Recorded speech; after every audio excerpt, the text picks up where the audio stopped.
Welcome to the Central Prairie Co-op podcast, your go-to source for all things agriculture.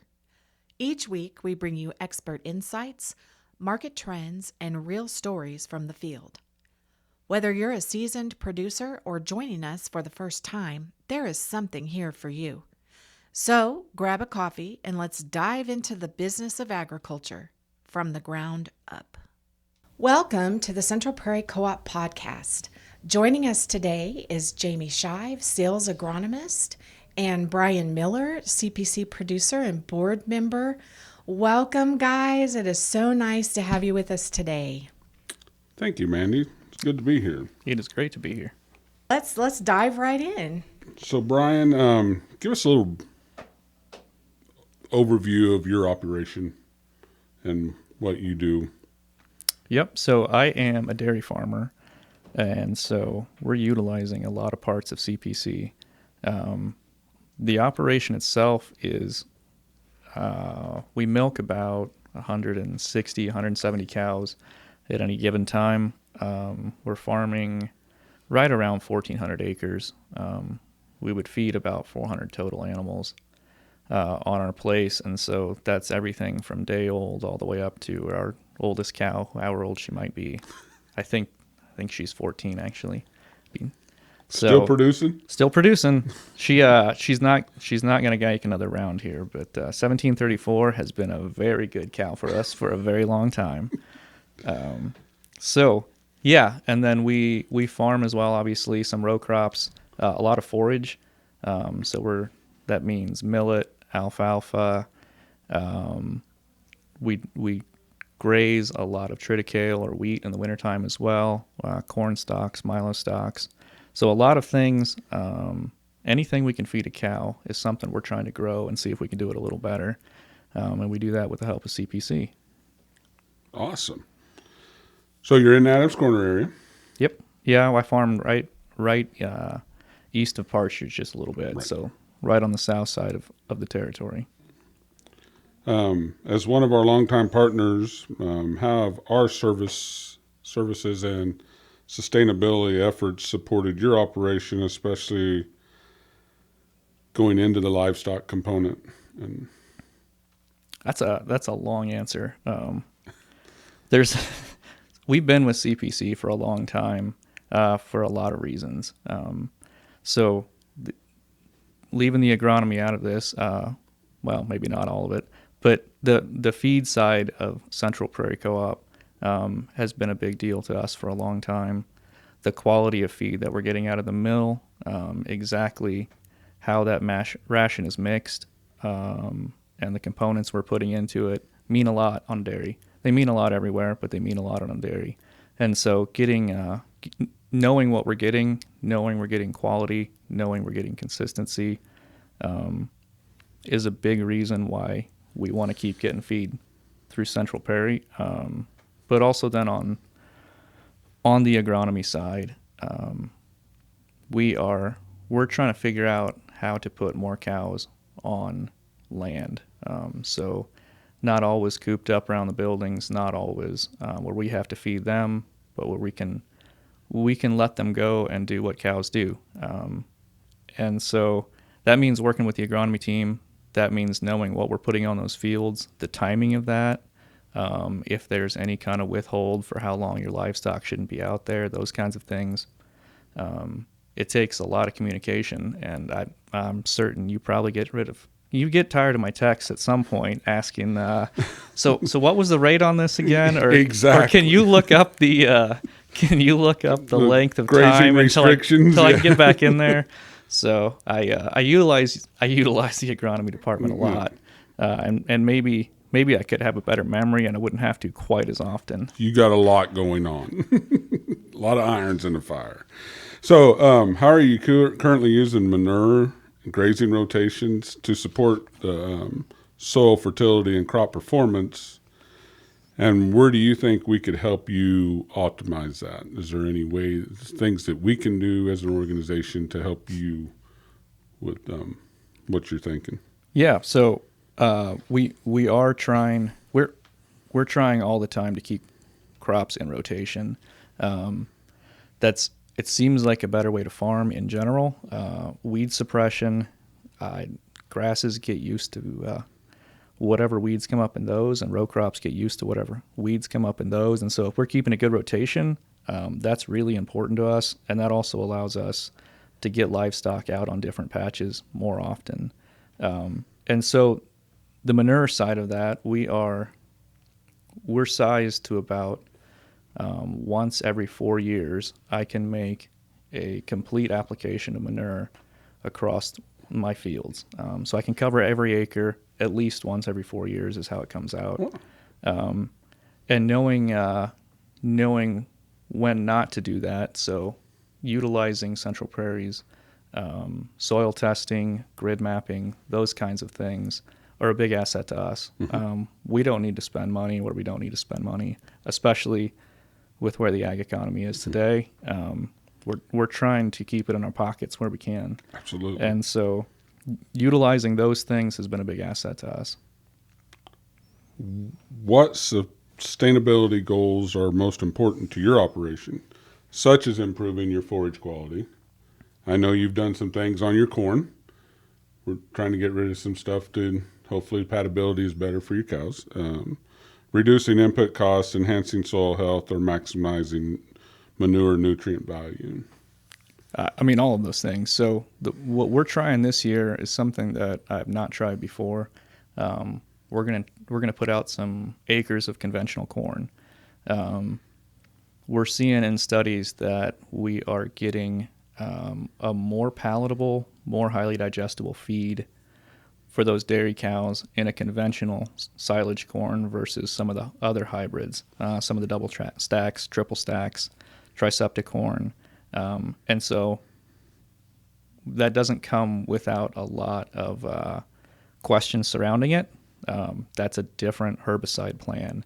That is a different way of managing that crop. And so that's where good agronomy helps us again. We can make that decision to try something new or old, depending on how you look at it, because we know we have the support of Central Prairie's agronomy. They can go find me that seed in a number that I can actually trust that just doesn't have those other genetics in it right now. And so that means a lot to me. I can trust that number that I bought, and hopefully we can manage it in a way that still gets us a good amount of bushels on that crop, but then also is increasing the value of that feed for the animals.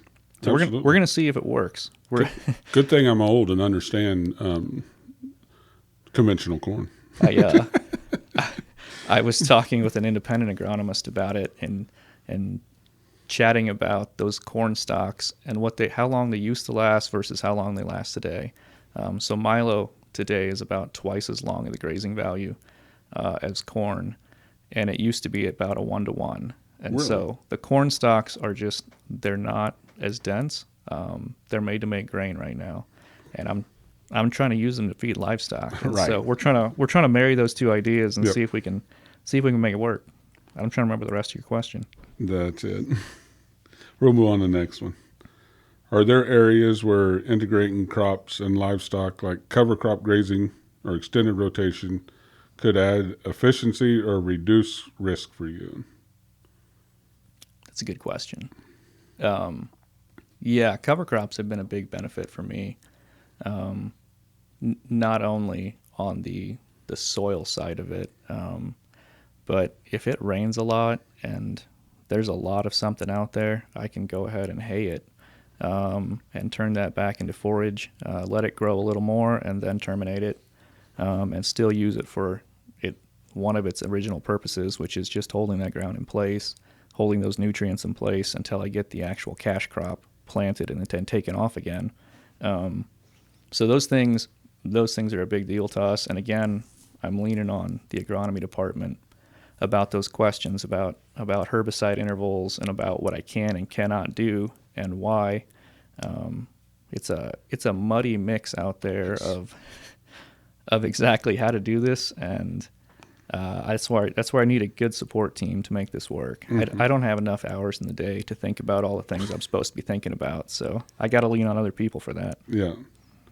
How do you currently track and evaluate the impact of practices like nutrient management, precision application? You mentioned the variable rate, grid sampling, and or improved grazing systems on both crop yield and herd performance.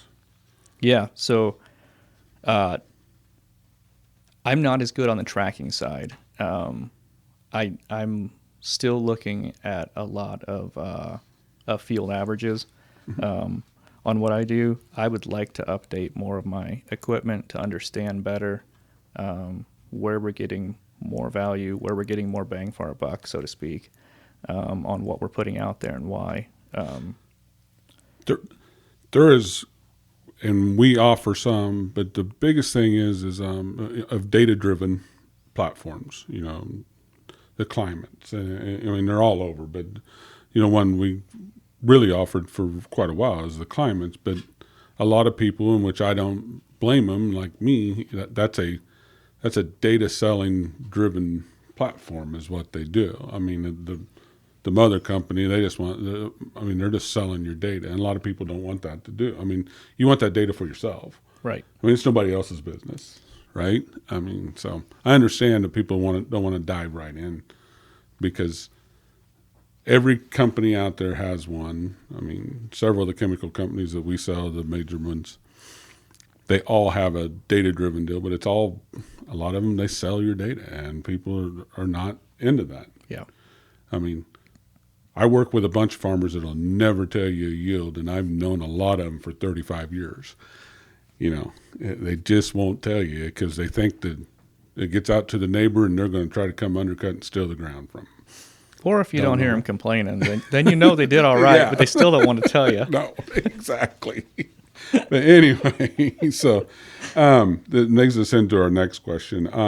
Where do you see the biggest opportunity for CPC to support you, whether through manure, nutrient planning, forage recommendations, sustainability programs, cost share opportunities, or farm level data insights? So that's more just for your farm, the data, just for your stuff. So is there something that we could do to help you? I mean, I understand. The forage recs always mean something to me. And even there was the field day we did this last year. I'm trying to remember who put it on. It was over at Haven. Winfield. There was a lot of good information there, and we didn't get very far into the forages. We stayed a lot on the row crops there, but I got to talk to some of the forage guys afterwards. Those kind of insights about how this stuff goes and doesn't go, and what works and doesn't work, that means a lot. I need local data. I don't need the Wisconsin studies, the Minnesota studies. I need the stuff that is local to this area. Absolutely. And so those things matter to me. The fact that we have those plots out there mean a lot to me. The sustainability programs, that one's interesting. I've been talking to Dalton, the grain marketer, about the data, about my data specifically, and then selling grain, scoring my acres with carbon intensity scores, CI scores, and being able to sell that grain. He's looking at different programs to put me in, whether that's selling carbon or whether that is the bonuses we're getting on some Milo acres right now. Those things are helping our bottom line a lot, where that's just value added. If you have somebody that can help you take the time, get that data in a usable fashion. Things I dislike a lot is all of the paperwork surrounding it. Absolutely. That just gives me headaches upon headaches. And so having somebody like Dalton that can take some of that data, get it into a usable form for me, that's a really big asset for me. Mm-hmm.